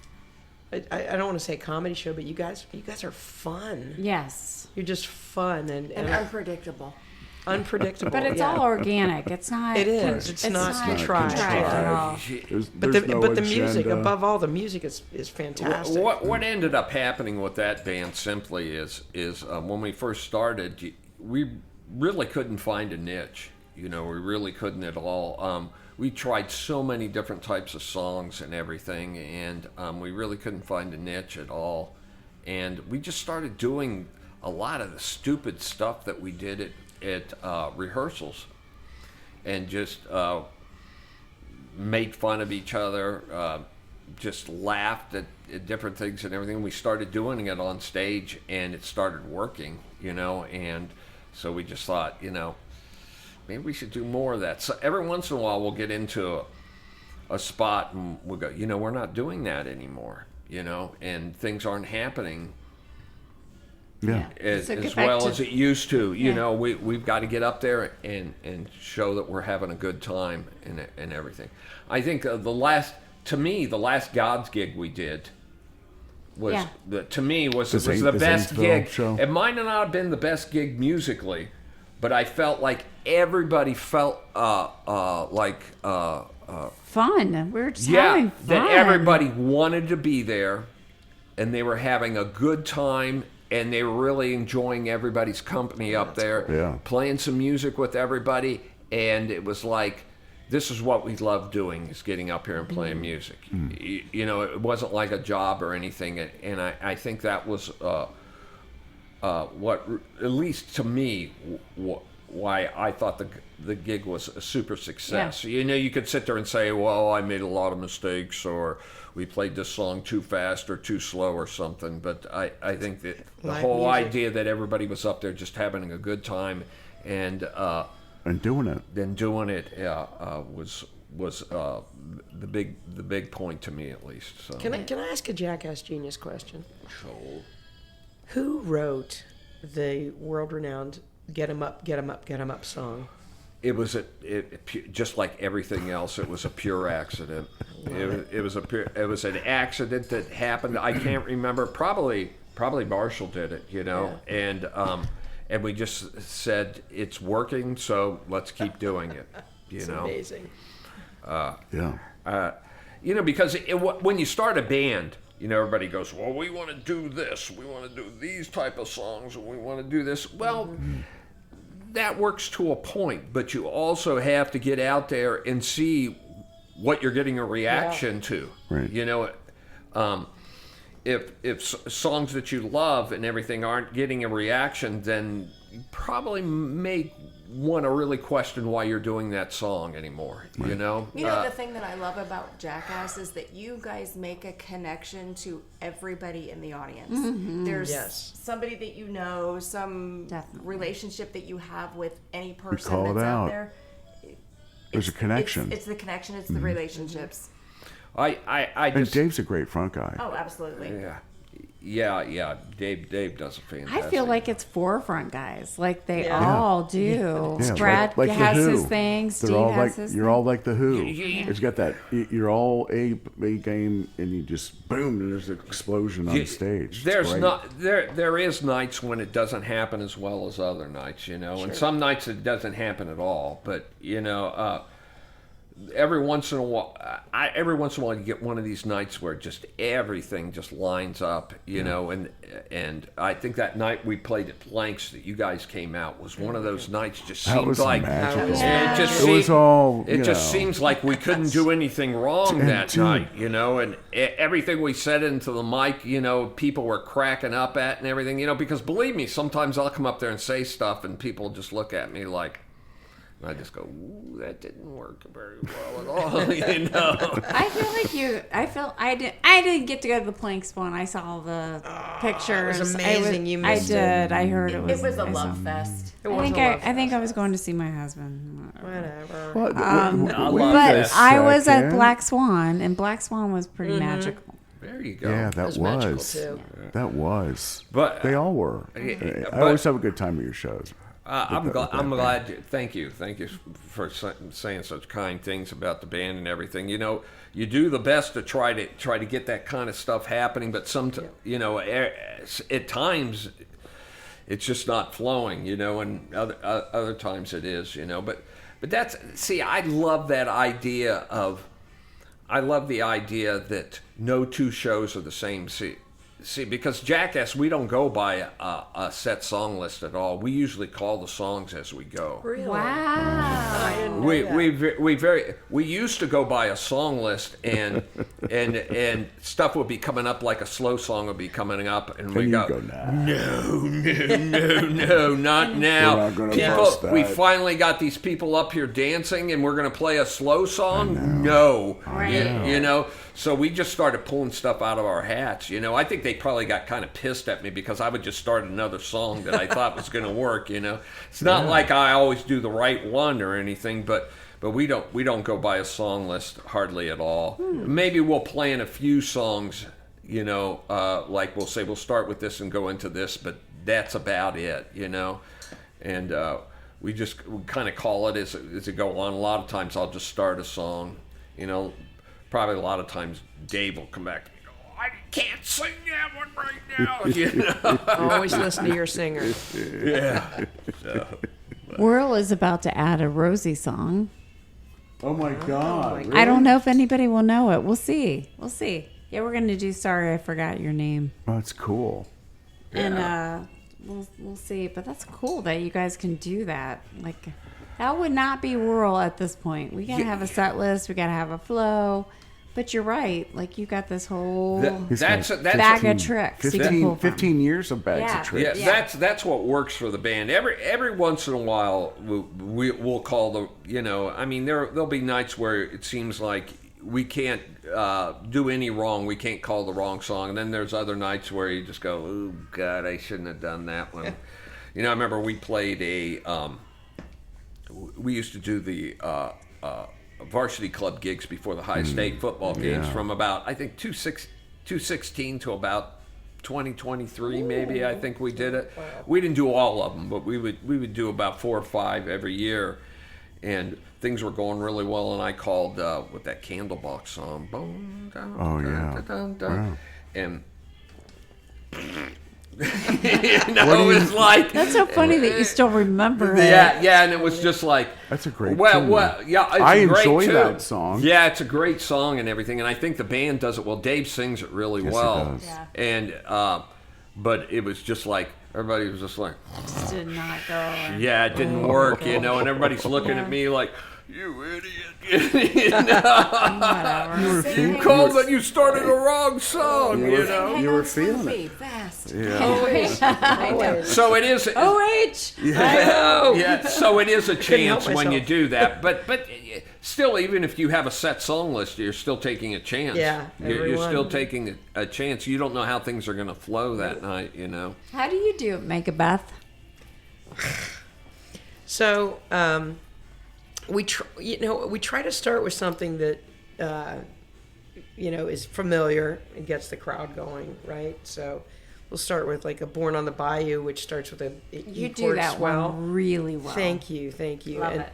Lately we've flip-flopped it with 8 days a week, which gives us a break, and Tim, our bass player, will take the opportunity in our first song to say, hey, we're Megabeth, our drummer's Lois, and I'm Tim, and blah blah blah.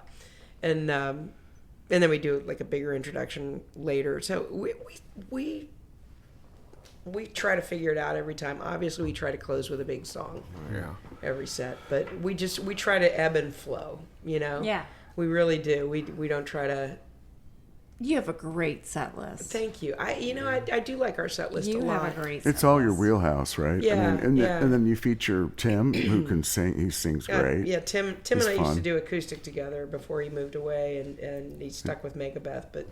But we just we're like brother and sister. You know, we fight and we love each other, and we sing harmony great together. You know, and so he's an amazing member of the band, and I think we play off each other well, and we want to feature Steve on guitar because Thank you.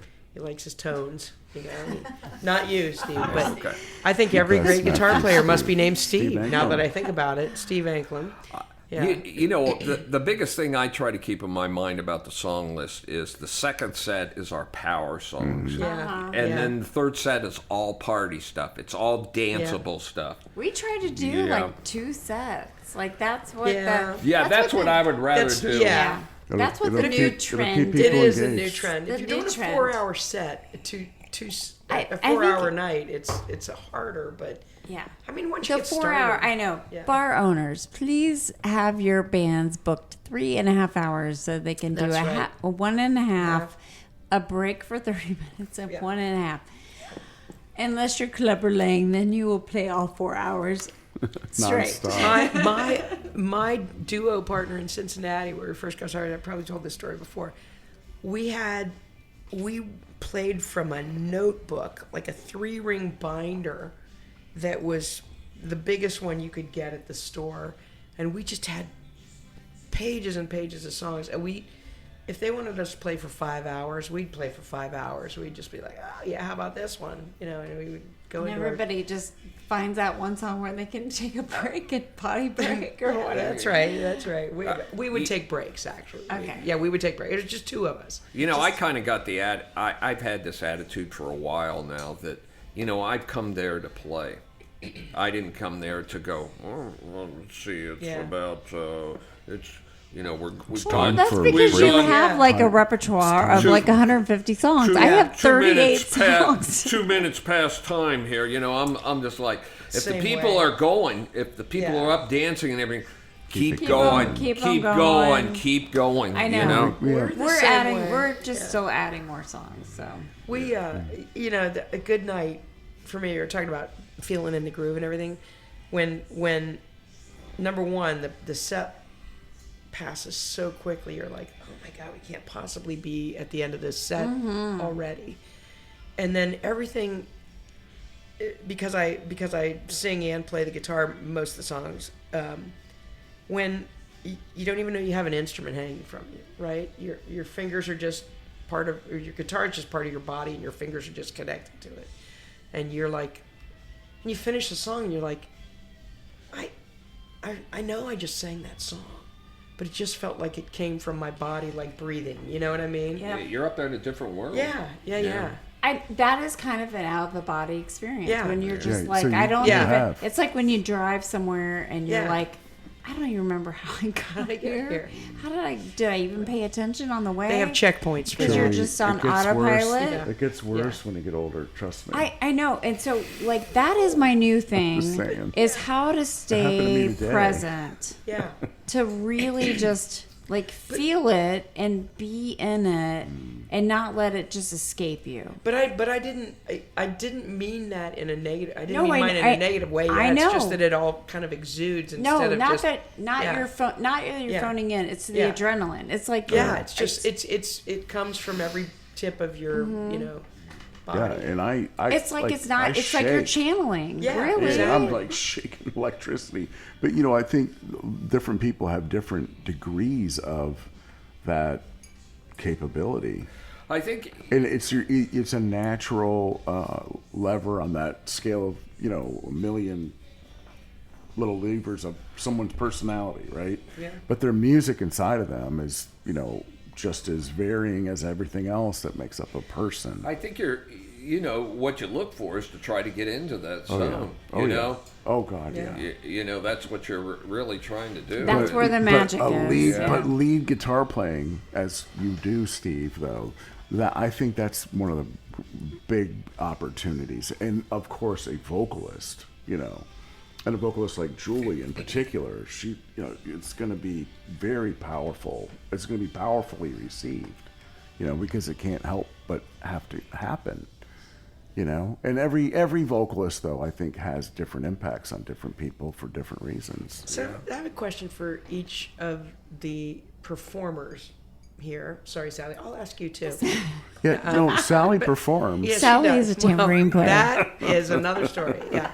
Okay. Very good. So She's sitting on Steve's lap Very good. earlier. when you look, Julie, I'll start Just with you. saying. When I'm you look sorry. at- I didn't mean any disrespect. When you you should look see at your hear the set things that list- come out of her mouth. I'm sorry. Go ahead. When you look at your set list before a show, yeah.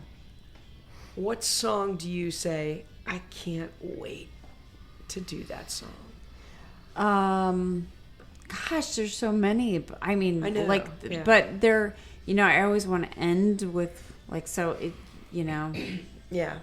there's always kind of that, like the first set that we played at the Port, Mm-hmm. Magic Power by Triumph is our final song of that first set. Really And cool. that is, it's one of those songs, like, I didn't have to learn the lyrics. I knew them all, like they're imprinted on my heart. Yeah. So I think that is part of the process, is like Yeah. internalizing these songs. Sometimes one's better than others. Right. And so for me, I'm not a natural talent. I'm a practice talent, and I will. That's not true. No. Like even with the Godz, it's a process of internalizing this song that you didn't write, Right. and making it a part of you, where you're like conveying, you're making it your own. And sometimes the process is really fast because you grew up with the song, it meant something to you, and sometimes the process, it takes several performances and several rehearsals for you to be like, okay, I got this. I've wrapped myself into this. I know how I'm going to attack it, how I'm going to approach it. I brought those lyrics into me, and I'm like, now I know how to communicate it. It's kind of interesting. Yeah, I agree.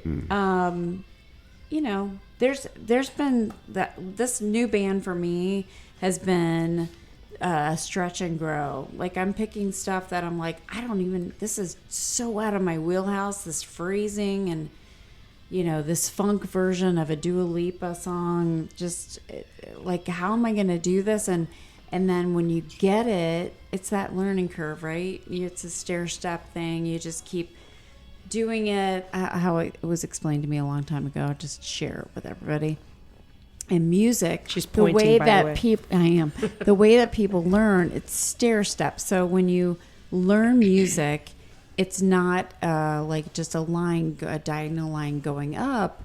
You do like this whole thing with muscle memory, and you just are okay, and you learn, and you are kind of on this plateau, and people will be like, I'm just plateau, and then all of a sudden you'll stair step up, and you're like to the next level. Yep. And then you muscle memory, you just keep at it, and then you stair step up again.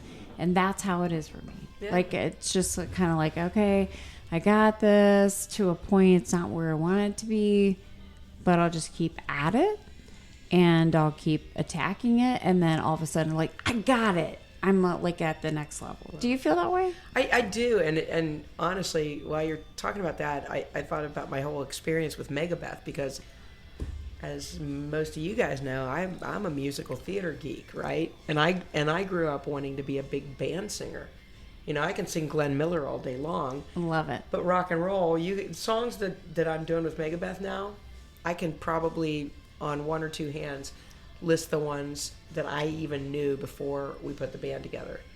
And so it's all been changing and I think at this point in my life, with some vocal challenges that I've had and surgeries and stuff, I think this is fun for me to do.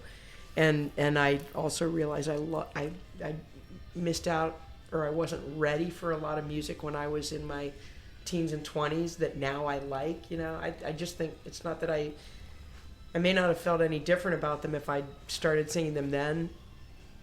But I don't think I was ready for them. I got you. But yeah, but you know, I was thinking about the song that one of the songs I look forward to, because it's hard to say, right? There's so many. Mm-hmm. But for some reason, a song that I look forward to doing, because it's the first song we ever worked on as a band, is "Back on the Chain Gang" by the Pretenders. Love that song. And I'm like, you know what? That's a comfort food for me. You know what I mean? Yes. I play guitar on it. I love the guitar part. I sing lead on it. The guys do their oohs and ahs, and it's just a fun song. I could do it in my sleep, but I never do it in my sleep, right? I always perform it as if I'm performing it the first time, but I don't know what it is about that song. It's kind of special. Cool. Yeah, it's cool. What about you, Len? Well, I mean, honestly, I was always inspired by like Led Zeppelin and I love Led classic rock, 70s rock, 80s, 80s rock too. I mean, there's a lot of great stuff. And so for me to sing a song, I don't consider myself a main vocalist, but, and I do some backup stuff, right? But yeah, so so many songs to cover. I mean, so many, but Sweet Jane is the song that I always go back to. That I will play. I'd love to do the leads, the lead lines to that. The Lou that Reed song? Lou Yeah. Reed. Oh, Yeah. hell yeah. But, that was always a song I thought was just a straight up rock song.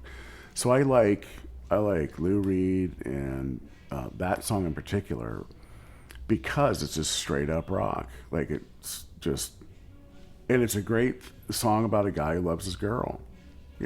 It's like a simple theme. It's like writing a song about 69. Or You had to go there. Or 96. Or 96, right? Or Like it's 71. like it, but this it's a guy that loves his girl, and it's about another. Now, honestly, music that I really, really, really, really, really dig is fucking jam band stuff, especially on bass now, right? Because bass is where it's at for jamming, and so, a song like Low Spark of High Heel Boys, okay? Like you think of the Godz, for example, that song comes to mind, the Low Spark of High Heel Boys. Are you familiar with that tune by Steve Winwood? Traffic. Yeah. Traffic, yeah. That's a song that like you can really get some interesting arrangements and interactions, Let me come back though. When Gabrielle sends out the set list for Soul Revival, and you look at it, Yeah. what song gets you most excited? Well, here's the thing with that particular band, okay? I connect to every effing song that she wheelhouses. Yep. So I'm fortunate because I am so motivated to learn those songs that I invest. I get up at 4:30 in the morning. I know. Well, and to woodshed something that I'm not familiar with, just so I don't think about it, during the workday. So I'll go 4:30 to like 7:30 or 8, like learning new material. But the material that she depends on her mood really, and I'll know when she comes in because she runs her own sound. Mm-hmm. The only thing in there is primarily vocals, and then the amps of the guitar and bass and drums is pretty much analog. But from those sources and not necessarily mic because it's smaller. It's not in the main mix. Yeah. But everything could be adjusted if it were a larger space. Because she'll come in and like a Tasmanian devil, just stay out of her way, let her set up this stuff, maybe help lift the heavy stuff, onto a pole kind of thing. So if she's angry and pissed off, and she wouldn't mind me saying this, and I told her the last time she was really pissed off, I go, every show from now on, I'm going to spend my time irritating you, only because it and she's a big delivery person, right? So it's like Etta James-esque delivery for her. If she's pissed off, it's got to be probably the some Aretha Franklin, like that blues tune that she does, or any of the Who material that we do. The Who is really a lot of fun to cover, especially the bass line. And I'm nowhere near an end whistle, but I stick with the basics. It really she can cover a lot of material. It's a lot of fun. I mean, I don't have much favorites in there because it does, there's like 4 songs a month or so that kind of fall off and new stuff comes in. Just still trying to find the right mix with the people that are involved in kind of a regular group. That's the perfect answer, though. Like that's what that's what we're trying to get at, because it's really hard for me to pick with this band. Oh yeah. What I'm excited about.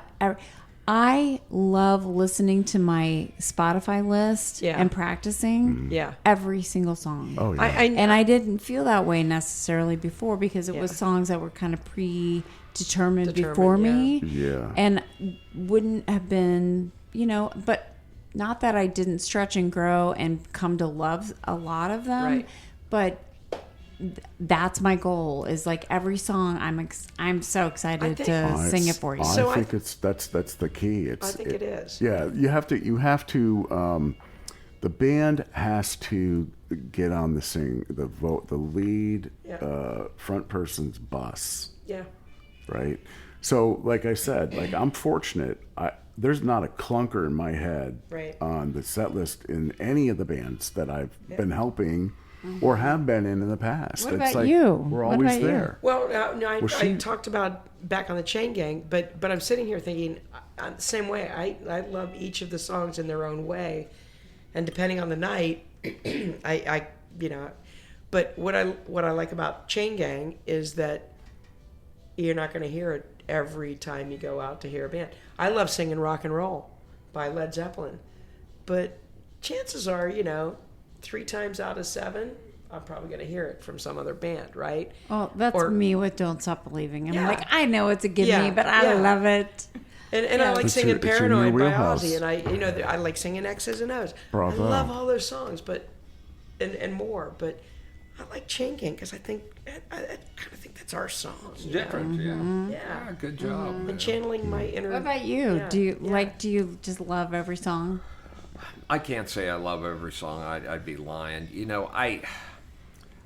I think what I really excel in is slower bluesy tunes. In Jackass Genius we do what is it? House of Broken Love, the Great White Song. I think that's one I excel in, and I Drink Alone. It's a blues tune, and I think I really excel in those. I heard you guys do Fool Around and Fell in Love, and and when I heard that, I just go, oh, I can tear that song to pieces, Let's do it tomorrow.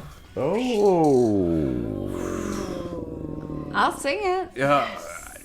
Just getting everybody else to do it is the question. So we used to do it a long time ago, and I don't know what happened, but we ended up doing it. But I always felt like perhaps a heads up text to the band. Well, Beth knows it. I can play it. We may or may not be doing it at the benefit next week. But that's one that I always felt like.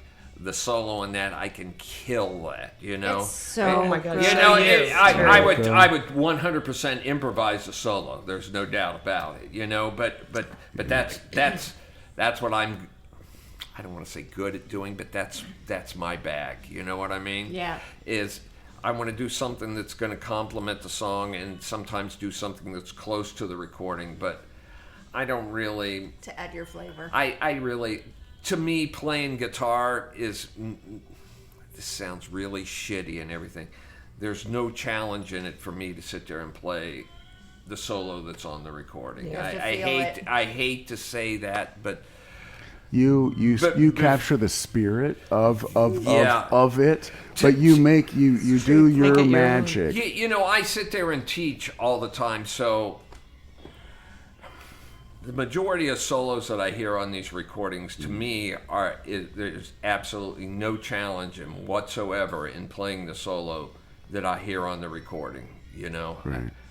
I know that's going to sound very egotistical and everything, but to sit there and improvise, to come up with something that's interesting, that sounds good, and that's inspiring, to me, that's where it's at, and that's where the magic is.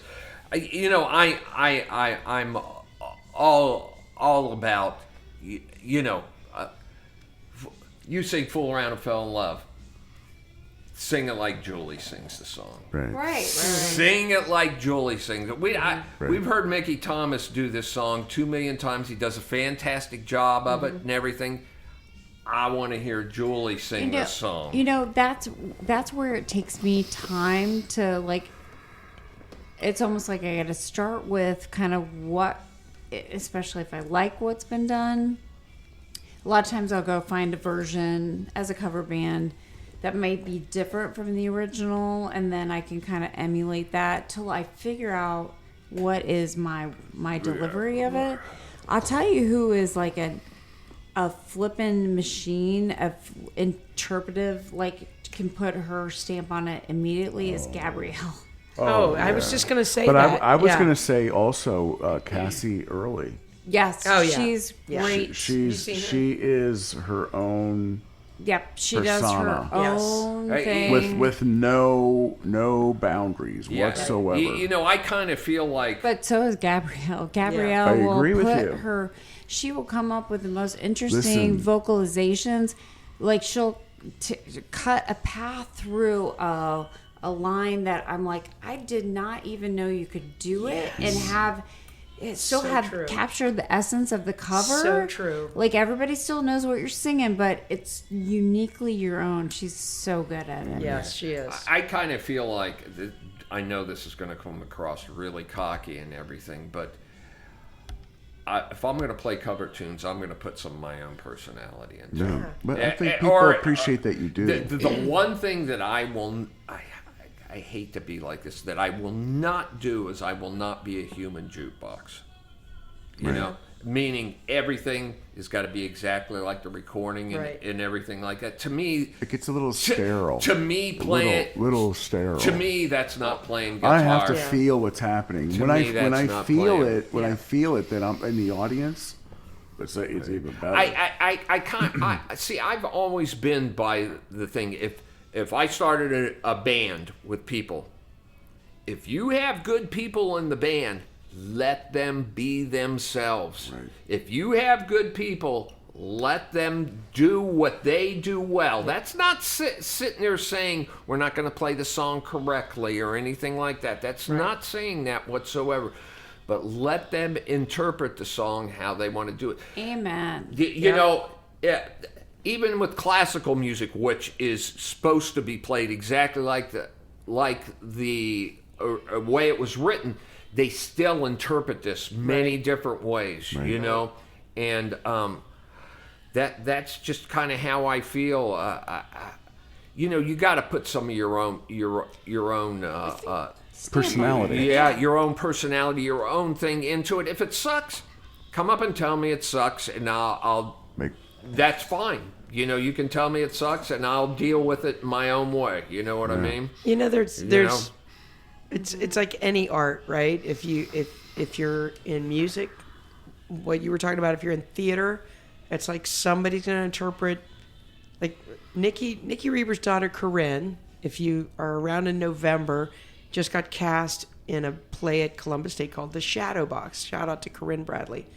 And she's cast in a role that I did, 3 years ago or so at Pace here in Columbus, and it's a heavy role, and I know she's going to kill it, and I know she's going to do it differently than I did, and that doesn't take away or add to whatever, just her interpretation. If you look at art, do you ever go to those sip and paint things where everybody walks out with a painting that looks exactly like what the leader drew? Painting. Yeah, that's like cover bands that have to stick to, or any that just means they did not sip enough. They did not sip enough. I know that even the big acts, the superstar acts. I know that people a lot of times want to hear the recording very close to what it is, but I kind of feel like. There are truists. Like, that's what I just left. I left a band that I respect them. They were like, we want to stick to the recording. These recording artists did a lot to figure out how to do this, and they want to deliver it that way. And there's many bands in Columbus that are truists. And, I appreciate that. And when they execute really well, they get known to be really great bands. It's like a tribute band versus a cover band. I kind of, what I look at it as? I look at is, are you playing the hits, or are you coming out there and doing something a tiny bit more? Because even if I go to see so-and-so band, let's say, there, of course, there is bands that's all they do is play it just like the recording. That's fine and everything. I really don't mean to put them down at all or anything, but I really want to hear something beyond that. I really do. That version's already been played that's already been played that way. You know, do something interesting with this some way or another, you know? With your own personality. Yeah. And you know who, for me personally, who was kind of the inspiration for Whirl. Like I'm even Finger doing pointing. that. Good point. I'm doing the whirl The twirl with whirl. the twirl whirl with my finger out here in the air. Is COWWR Lang like that? Oh, yeah. Yeah. When I first experienced that, I was like, first of all, they are an experience, but just a band that has no keyboardist taking on Billy Joel songs and figuring out how to cover it using their talents and attacking it in their own way, I think is a really good example of a band. Yeah.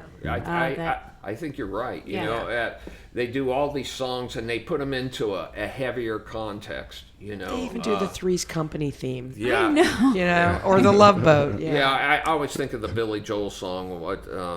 Big Shot. They Big do Shot. Big Shot. They do Big Shot. Yeah, you know, and Don't you want me? and they They do Elton John. And they another do Yes. keyboard heavy. they do it their own way, you know, and I think that's great. They you know? they do a song that I'm like, damn it! I wish to God they didn't do this song because I want to do it now, and that's Ride Like the Wind by Christopher Oh, Cross. yeah. Well, you should That do it. is their You do it anyway. No, Why? because that is COWWR Lang. Like they I guess you'll need to do Arthur's theme. no, thank you. She'll do the lady. They in are red. doing the coolest Christopher Cross version of Ride Like the Wind, and that's theirs. But, you know, you hear them do it, and you're like, damn it, I wish I would have thought of this, because it's so good. Yeah. The hamsters are screaming. The hamsters that keep the podcast rolling, they're screaming. Should we, wrap it up? After 2 hours, Oh my gosh. after 2 hours, I think, you know, it's always a pleasure to see you guys. It's so late. I know Julie was at the very It's so beginning, late, it's making us early. all aware. It's 1 o'clock in the morning, and we're, That was at the beginning. Oh, my God. it's been And Beth 2 comes in hours. with more wine.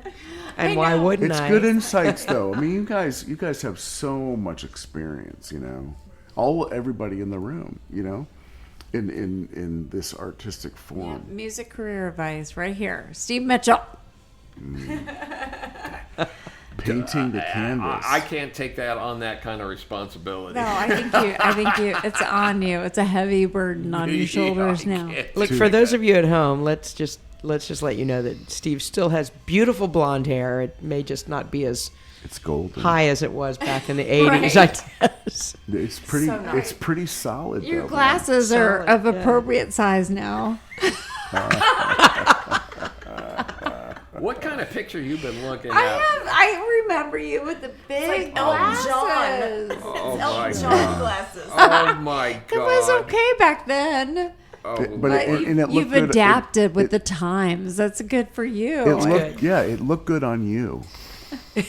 not really. It did. Obviously, you my got a hot wife. You got That's a hot right. wife. It She's looked hot. good on you. Yeah. You landed her. What was Steve it? Mitchell, always his nickname, painting the Sally? canvas. That might be the name of this podcast episode. Painting the Painting the canvas. There you go. That's it. Because we covered a lot of ground. We had my we had a blank canvas, and we painted with all this, you know, insight and And it does not look like the perspective, instructor's right? Yeah, we at least interviewed you a little bit on this. Yeah, you did. That was kind Yeah. of fun. That made me think about like stuff. But yeah, It was there were great some. to pay there's good themes. homage to the great talent in this town. Oh, yeah. Yes. Oh, my gosh. There's a lot. so much. So But much. you know, there's also people that I consider that are not like beyond local music. You know, there's some, you know, you guys I feel are kind of, you know, in bands like COWWR Lang, the experience level, Jackass Genius, the experience level. I mean, you guys. You could go keep on going if you wanted to. You know, do you see that happening? I hope so. You know, That's a long time, 15 years, man. It's really cool.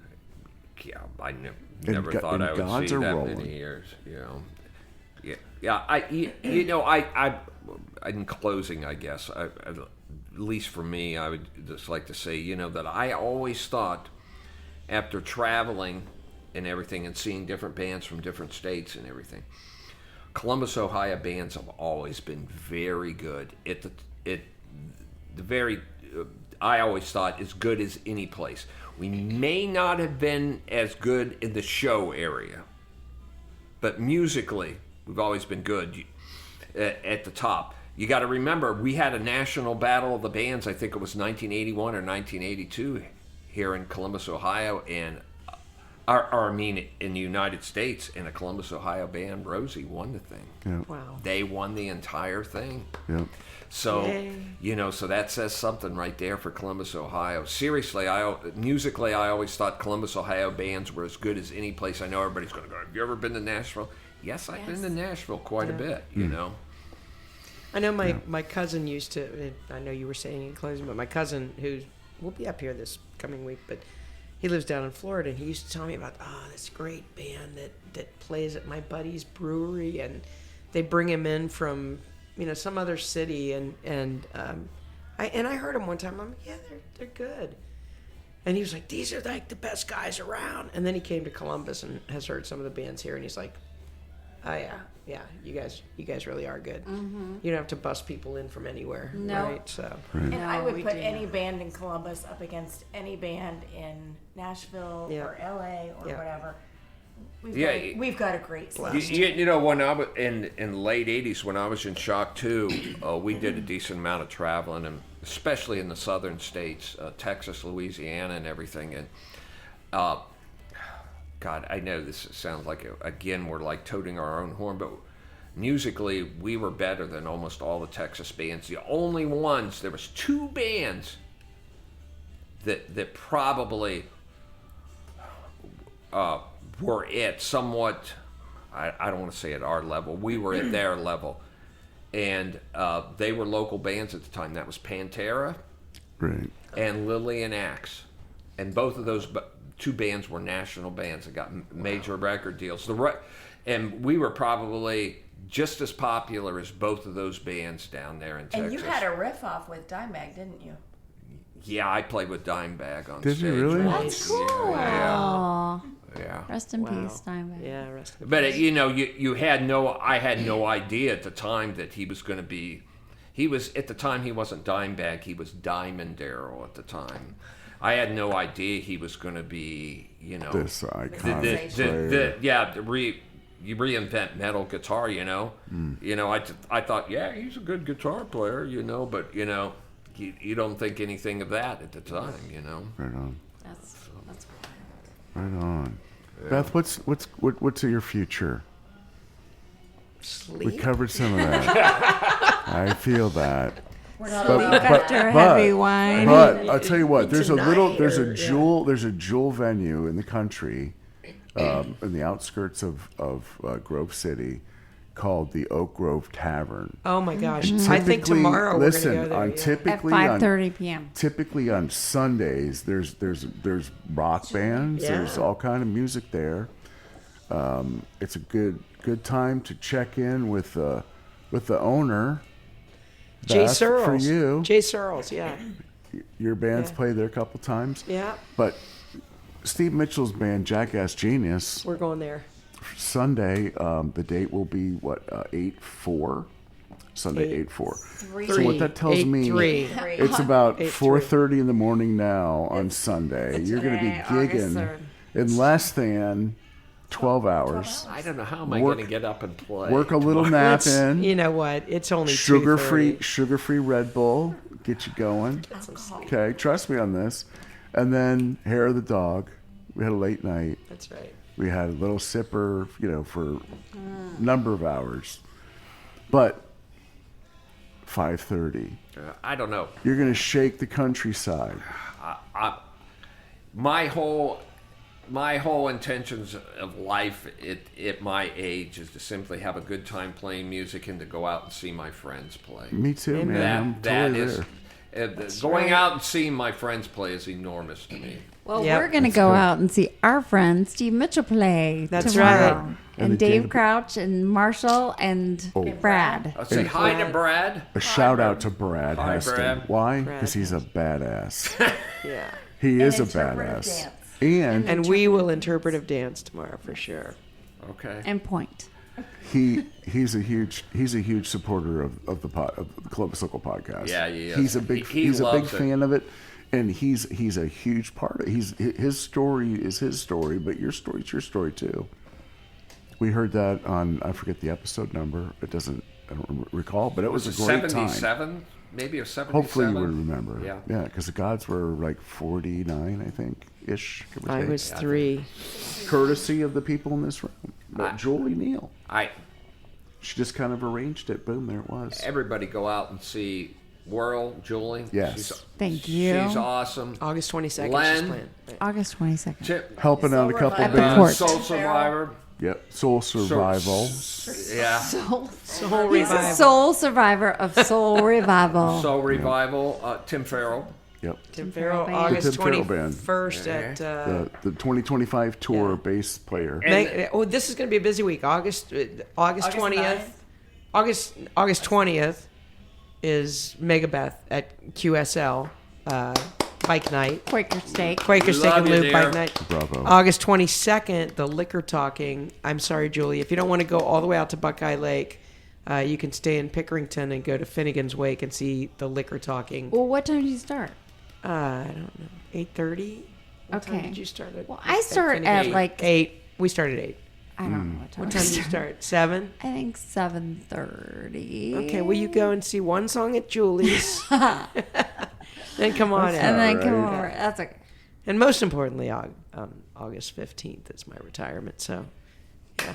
And August 9th, the women who rock. Oh, and August I- 9th, the women. That's the August 9th. I know that's the next. That's The next day Rock weekend. for us. Choices, Next 2025.com. Go check it out. You can donate even if you can't make it. August 9th, Woodlands Backyard, right off of Grandview Avenue and 670. Please come and support a great cause in Choices, LSS Choices for domestic violence survivors. Soul Revival. No, Oh yeah, we have. Soul We got, Survival. yeah, it's all right. Yeah, I know. Leave it Well, to me to mix something up. And then Well, I think it's Have another cute. drink. Levitt I think, and Chris I Mills think have it's that. a new tagline for you. Have black. Have what is that? What are they? I never get the name right, but it's similar. Black. Pumas? Black Revival. Black. Black Rebel. Rebel Oh, Revival. Black Rebel Revival. That's yeah. Alan Kennedy and Chris Mills. Alan. Yeah. And The drummer, Jason. Jason Levitt. And you know, a lot of the Love those guys. female Oh, voices we've been talking I'm about tonight dying to see that. are going to be Yeah. August 9th. Cool. Yeah. So, come here, Julie Neal. Come here, Gabrielle A. Johnston. Come here, me. Come here, Bethany Bethany from Hodges from Polyjammers and and Headbangers Holiday. Or Et cetera, et cetera. I'm making up new band names too.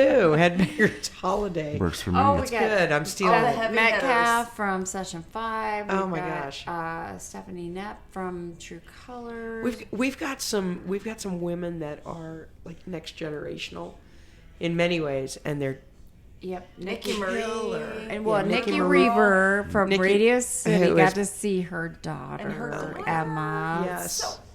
Emma's band that's AMB cool. is playing. Yes. Yeah, we got some acoustic before everything, and then AMB, and then the women who So rock. exciting. It's gonna be so much fun. If you miss it, Bravo. you miss it. You're I'm missing it. excited. You'll miss it, I'm yeah. excited. Yeah. So Really Good deal. I know. August 9th, Woodlands. All right. Woodlands. We We have lost. Backyard. so many women to name off. We've Yeah. lost Can't even do it. 30% of the hamster. But workforce on the I've got to spinning give wheel. a shout out not only to the admin team, which includes Nikki and Julie and Leslie Alexander and Sarah Diskin and Chelsea Cohen. Chelsea Cohagen. Oh my gosh, and I'm on that, and Gabrielle's on that. Did I miss anybody? I think that's Probably. that.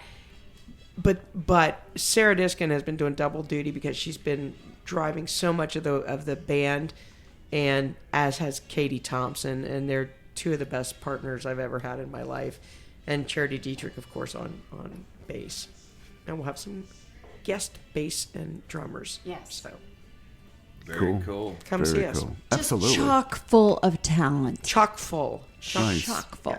Nice. All right, Very Glenn. nice. It's an experience. Bravo. All right. Episode number 118, Painting the Canvas. Thanks for listening. Bye-bye.